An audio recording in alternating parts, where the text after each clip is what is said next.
எம்மியான சொரக்காய் அடை பண்ணுறதுக்கு 1 கப் இட்லி அரிசி, 1/2 கப்புக்கும் கொஞ்சம் கம்மியாக கடலைப்பருப்பு, 1/4 கப் உளுந்தம்பருப்பு, 1/4 கப் துவரம்பருப்பு, 1 டீஸ்பூன் வெந்தயம், தண்ணி ஊற்றி 4 மணி நேரம் ஊற வச்சிடணும். பருப்பெல்லாம் ஆட் பண்ணிக்கிறதுனால ஊறுறதுக்கு கொஞ்சம் டைம் எடுக்கும். 1/4 கிலோ சொரக்காயை தோலை சீவி துருவி வச்சுக்கணும். இது 1 கப் அளவு வரும். அரிசி ஊறினதுக்கப்புறமா தண்ணி இல்லாமல் கிரைண்டரில் போட்டுக்கணும்.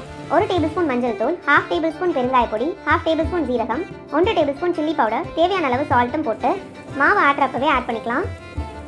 1 கப் துருவன சொரக்காயும் போட்டு தோசை மாவு ஆட்டுற கன்சிஸ்டன்சிக்கு அரைச்சி எடுத்துக்கணும்.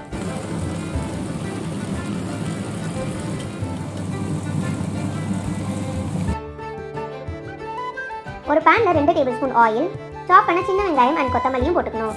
ஆனியன்ஸ் கண்ணாடி மாதிரி குக் ஆனதுக்கு அப்புறமா ஸ்டவ் ஆஃப் பண்ணிட்டு ஆல்ரெடி அரைச்ச மாவில் போட்டு தேவையான அளவு சால்ட்டும் போட்டு ரொம்ப கொஞ்சமாக தண்ணியும் ஊற்றி மிக்ஸ் பண்ணிக்கணும். தோசை மாதிரி வேணும்னா இன்னும் கொஞ்சம் தண்ணியும் ஆட் பண்ணிக்கோங்க. இந்த கன்சிஸ்டன்சியில் வந்ததுக்கப்புறமா கல் சூடான உடனே அடை ஊற்றி மேலே ஆயிலும் ஊற்றி திருப்பி போட்டு எடுத்தா யம்மியான சொரக்காய் அடை இஸ் ரெடி. எம்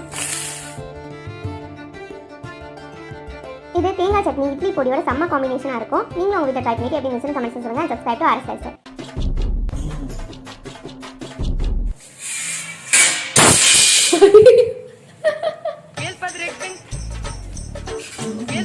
எண்ணெய் ஊற்ற போகிறோம். போதுமா?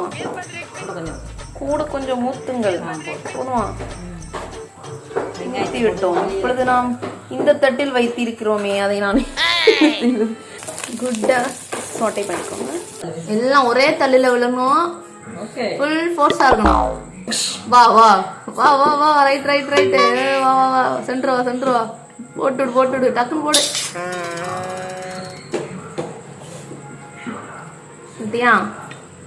உப்பு போடணும். உப்பு போட்டோம். அடுத்து என்ன பண்ணணும்னா அந்த சட்டியில வந்து கழுவி இதுல ஊத்து. கரண்டி கொடுத்துரு. இம்மா நல்ல தண்ணி ஊத்துற மாதிரி இதுல காமிமா. நல்ல தண்ணி இம்மா இதுல கொஞ்சமா ஊத்துற மாதிரி காட்டு. இப்போ கழுவி ஊத்து. கழுவுறாங்க. இதுல கொட்டணும். The omelette of the அடை தோசை. ஓட்டையை எங்கள் அம்மா எப்படி எல்லாமோ அடைச்சு பார்த்து அடைக்க முடியாத அடையானதுனால ஆம்லேட் ஆயிடுச்சு. டேஸ்ட் பார்க்கலாம். இன்னும் வசிங்க மாமி. Wonderful recipe but presentation is omelette ஆயிடுச்சு.